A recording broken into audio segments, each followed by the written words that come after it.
मध्य प्रदेश के समस्त शासकीय एवं अशासकीय विद्यालयों के सभी संस्था प्रमुख एवं शिक्षकों को नमस्कार। लोक शिक्षण संचालनालय के पूर्व आदेश के अनुसार जैसा कि आपको विदित है कि सभी कक्षा 9वीं से 12वीं तक के विद्यार्थियों की छात्रवृत्ति स्वीकृति हेतु सबसे पहले आपको उनका ई-केवाईसी करना है अथवा विद्यार्थी अपना स्वयं ई-केवाईसी करेंगे। तत्पश्चात संस्था प्रमुख या उस विद्यालय के शिक्षक, जहां तक शासकीय विद्यालय की बात है, अपने लॉगिन आईडी और पासवर्ड से ई-केवाईसी को अप्रूव करेंगे और ई-केवाईसी को अप्रूव करने के बाद ही संबंधित छात्र की प्रोफाइल को अपडेट किया जा सकता है। और जैसा कि आपको पता है कि प्रोफाइल अपडेशन के बाद ही उसके छात्रवृत्ति सैंक्शन का कार्य होता है। इस प्रक्रिया को और आसान बनाने के लिए Madhya Pradesh state education department ने एक शेयर किया है सभी के लिए, जिसमें बहुत ही महत्वपूर्ण बातें हैं। उन बातों के संबंध में आज के इस बहुत ही महत्वपूर्ण वीडियो में आपसे डिस्कस करूंगा। एक तो अशासकीय विद्यालय भी अब एम शिक्षा पोर्टल पर अपने RTE right to education portal, जो मान्यता का आपका पोर्टल है, उसके आईडी और पासवर्ड से शिक्षा पोर्टल पर भी लॉगिन कर सकते हैं, नंबर 1। और नंबर 2, दूसरा बहुत ही महत्वपूर्ण ये है कि अब सभी शासकीय एवं अशासकीय विद्यालय अथवा विद्यार्थी स्वयं किसी कियोस्क के माध्यम से अपना ई-केवाईसी न केवल OTP अपितु ई-केवाईसी थ्रू बायोमेट्रिक मशीन से भी करा सकता है। और इस मशीन की बहुत ज़्यादा कीमत नहीं है, 1.5 से लेकर के 2000, 2500 अथवा अधिकतम 3000 रुपए की डिवाइस है, जिससे बहुत ही आसानी से आप बिना OTP के ई-केवाईसी बायोमेट्रिक मशीन से भी कर सकते हैं। तो आज के इस वीडियो में हम इस संपूर्ण प्रक्रिया को जानेंगे और समझेंगे। आइए शुरू करते हैं। जैसा कि आप स्क्रीन पर देख पा रहे हैं, ये manual Aadhaar e-KYC of students के लिए है, जो शिक्षा पोर्टल की मदद से आपको करना है। कक्षा 9वीं से 12वीं तक के लगभग 35 लाख बच्चों का ई-केवाईसी होगा। इसी के बाद ई-केवाईसी होगा और साथ में ई-केवाईसी अप्रूव होगा। इसके बाद ही उनका प्रोफाइल अपडेशन का कार्य होगा और प्रोफाइल अपडेशन के बाद उनके छात्रवृत्ति सैंक्शन का काम शुरू होगा। आइए देखते हैं इस मैनुअल में क्या है। इस मैनुअल में बताया गया है कि कौन से लोग शिक्षा पोर्टल का उपयोग कर सकते हैं आधार ई-केवाईसी करने के लिए विद्यार्थियों की। तो 2022-23 सत्र से इट इज मैंडेटरी, अनिवार्य हो गया है कि सभी विद्यार्थियों का जब तक ई-केवाईसी नहीं होगा तब तक उनका स्कॉलरशिप का जो प्रोसेस है वो आगे नहीं बढ़ेगा। इसके तीसरे पॉइंट में बताया गया है बहुत ही इंपॉर्टेंट बात कि all the users who have access the Shiksha portal /RT portal and they have valid login credentials will be able to use the functionality. अब स्टेप बाय स्टेप किस तरीके से आपको आधार ई-केवाईसी करना है। शासकीय विद्यालयों द्वारा उनके टीचर्स के लॉगिन आईडी और पासवर्ड से अथवा अशासकीय विद्यालय की स्थिति में उनके RT पोर्टल के आईडी और पासवर्ड से। बहुत आसान प्रक्रिया है। और तीसरा ये कि छात्र के आधार में रजिस्टर्ड मोबाइल नंबर पर OTP न आने पर अब बहुत ही आसानी से आप ई-केवाईसी कर सकते हैं बायोमेट्रिक मशीन से। आइए समझते हैं कैसे। तो सबसे पहले आप शिक्षा पोर्टल पर विजिट करेंगे। ये आपका URL एड्रेस लिखा हुआ है और जैसे ही आप सफलतापूर्वक शिक्षा पोर्टल पर पहुंचेंगे उसके होम पेज पर, तो ये आपको पहले ही लिखा मिलेगा ई-केवाईसी। आपको सिंपली जहां पर ये रेड स्टार में ये रेक्टेंगुलर बना हुआ है, आपको ई-केवाईसी पर क्लिक करना है। अगली विंडो ये होगी। यहाँ पर आपको मोबाइल नंबर दर्ज करना है, नंबर 1, और फिर से वही मोबाइल नंबर यहाँ पर दर्ज करना है सेकंड बॉक्स में। और यहाँ पर एज इट इज जैसा इसमें लिखा है वैसा कैप्चा इंटर करना है। जैसे ही आप कैप्चा इंटर करेंगे अगला स्क्रीन कंप्यूटर पर, मोबाइल पर, लैपटॉप पर ये होगा। यहाँ पर देखिए इट इज वेरी इंपॉर्टेंट, मैं आपका ध्यान यहाँ पर आकृष्ट करना चाहूंगा। यहाँ पर ओ मोबाइल नंबर वेरिफिकेशन के लिए 2 ऑप्शन दिए हैं, सबमिट ओटीपी। तो यहाँ पर जैसे ही आपका ओटीपी मिले आप ओटीपी सबमिट कर दीजिए। और अगर नेटवर्क प्रॉब्लम की वजह से ओटीपी नहीं मिल रहा तो आप इसको ओटीपी पुनः भेजें पर आप क्लिक कर दीजिए। अगला विंडो ये मिलेगा आपको। यहां पर आपको हाँ, ये स्क्रीन आपको ओटीपी आने के बाद मिलेगी जब आप सफलतापूर्वक ओटीपी इंटर कर देंगे। अब यहाँ पर जिस विद्यार्थी की आप ई केवाईसी कर रहे हैं वहां पर इस बॉक्स में आपको उस विद्यार्थी की 9 अंक की समग्र आईडी अंकित करनी होगी। और सिक्योरिटी के लिए जैसा कैप्चा का एक प्रचलन है साइबर सेक्टर में, यहाँ पर कैप्चा इंटर करिए और इसके बाद में यहाँ पर विद्यार्थी की जानकारी देखने पर क्लिक करेंगे। इस पर जैसे ही क्लिक करेंगे अगला स्क्रीन ये मिलेगा जिसमें आपको समग्र पोर्टल के अनुसार विद्यार्थी की संपूर्ण जानकारी यहाँ पर दिखेगी, वो जानकारी जो आप इस स्क्रीन पर देख पा रहे हैं। अगर जानकारी सही है तो आपको फिर क्लिक करना है ई केवाईसी पर।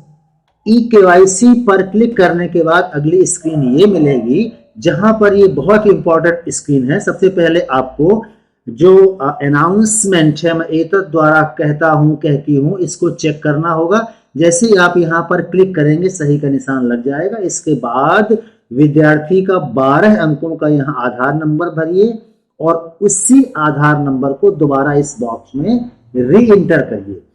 अब इसके बाद में यहाँ पर 2 ऑप्शन आपको दिख रहे हैं। अभी तक ओटीपी द्वारा ई केवाईसी करें ऑप्शन इनेबल था। अब ये बहुत ही खुशखबरी की बात है कि अगर हम 2000, 2500, 3000 खर्च करके बायोमेट्रिक मशीन खरीद लेते हैं तो हम ई केवाईसी बायोमेट्रिक के थ्रू भी कर सकते हैं। चलिए हम पहली प्रक्रिया समझते हैं। ओटीपी द्वारा ई केवाईसी करें। ओटीपी द्वारा ई केवाईसी करें पर क्लिक करने के बाद अगली विंडो ये होगी। यहां पर आपके आधार से लिंक्ड मोबाइल नंबर पर जो 6 डिजिट का ओटीपी मिलेगा उसको यहां पर इंटर करें और वैलिडेट ओटीपी पर क्लिक करें। अगली स्क्रीन ये मिलेगी आपको। बायोमेट्रिक मशीन से सत्यापन करने के लिए जैसे ही आप क्लिक करेंगे तो अगला स्टेज ये आपको मिलेगा। यहाँ पर भी आपको 12 अंकों का आधार नंबर फर्स्ट बॉक्स में और वही आपको सेकंड बॉक्स में री इंटर करना हो।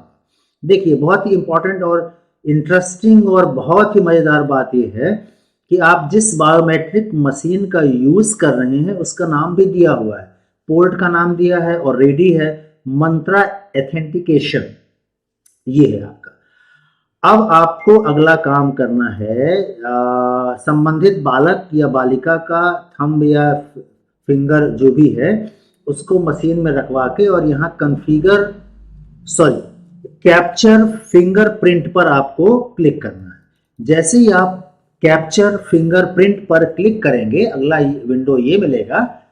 तुरंत आपको ये मैसेज दिखेगा, बताएगा कि please put the students finger on biometric device, put your finger. ये बगल में आपको मैसेज दिख रहा है, पुट योर फिंगर मतलब मशीन पर बच्चे का फिंगर रखवाना है, ठीक है। और इसके बाद में जैसे ही वो मशीन पर अपना फिंगर या थंब रखेगा अगला स्क्रीन ये सामने आएगा।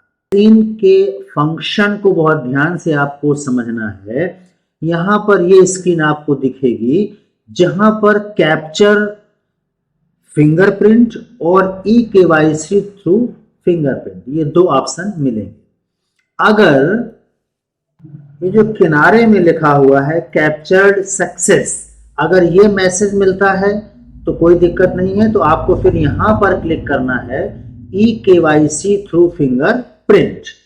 और अगर ये जो दाईं ओर आपको दिख रहा है मंत्रा MFS 100 AVDM, अगर ये कैप्चर्ड सक्सेस का मैसेज नहीं मिलता तो आपको कैप्चर फिंगरप्रिंट पर दोबारा क्लिक करना है। अगला स्क्रीन आपको ये मिलेगा अगर सफलतापूर्वक कैप्चा इंटर हो गया। बस यहाँ पर आपको जो प्रोफाइल की प्रोग्रेस है, प्रोफाइल जो कंप्लीट है वो आपको दिखेगा। यहाँ पर आपको जो जानकारी सुनिश्चित करें, ये चेक बॉक्स है, इस पर क्लिक करके इसको इनेबल करना होगा, सही का निशान लग जाएगा। और ये जानकारी अगर आपको सही दिख रही है तो फिर आपको कंप्लीट ई-केवाईसी पर क्लिक करना होगा।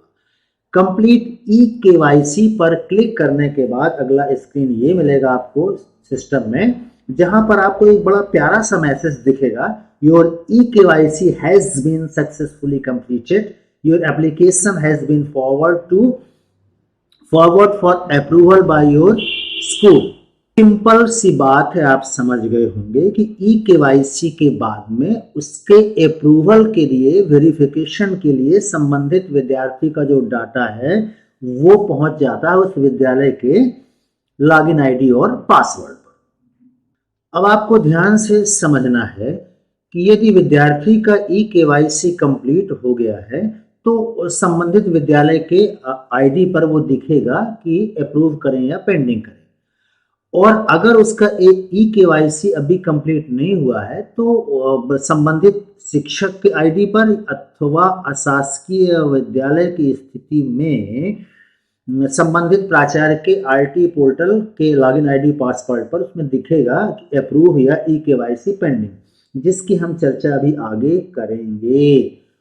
और बहुत ही इंटरेस्टिंग बात यह है कि अगर ई-वाईसी कंप्लीट कर ली गई है तो स्कूल लॉगिन पर शिक्षा पोर्टल पर आप विजिट करने के लिए इस यूआरएल का यूज कर सकते हैं।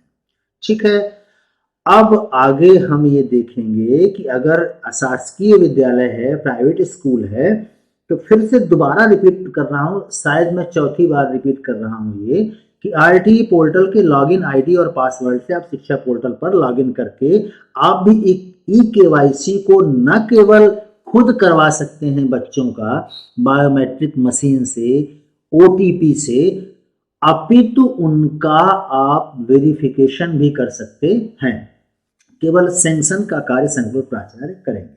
चलिए आगे बढ़ते हैं। तो अब हमें अशासकीय विद्यालय के शिक्षक साथियों के लिए और सामान्य संस्था प्रमुख के लिए आपको शिक्षा पोर्टल पर आरटी पोर्टल के लॉगिन आईडी और पासवर्ड से लॉगिन करने के लिए जो फर्स्ट बॉक्स है वहां पर आरटी पोर्टल का यूजर नेम फिलअप करेंगे और सेकंड बॉक्स में आपका पासवर्ड और यहाँ कैप्चा और लॉगिन पर क्लिक करेंगे।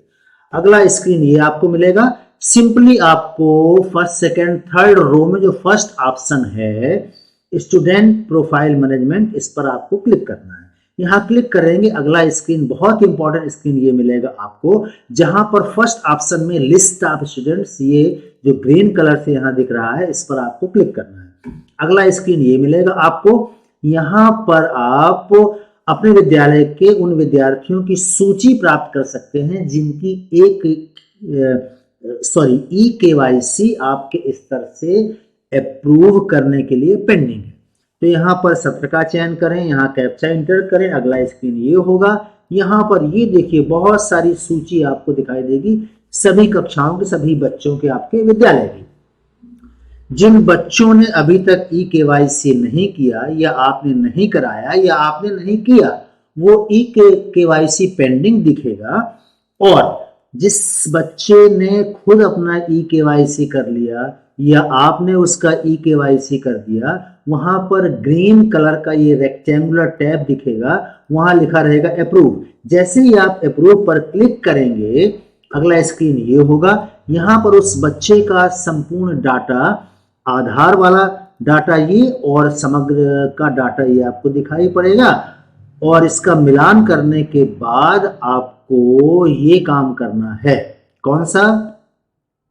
अगर ये दोनों डाटा मैच कर रहे हैं तो आप अप्रूव करिए और यहाँ रिमार्क में लिखिए कुछ, और अगर मैच नहीं कर रहा तो उसको रिजेक्ट कर दीजिए। ये ड्रॉप डाउन में जो आप क्लिक करेंगे तो रिजेक्ट भी आपको मिलेगा।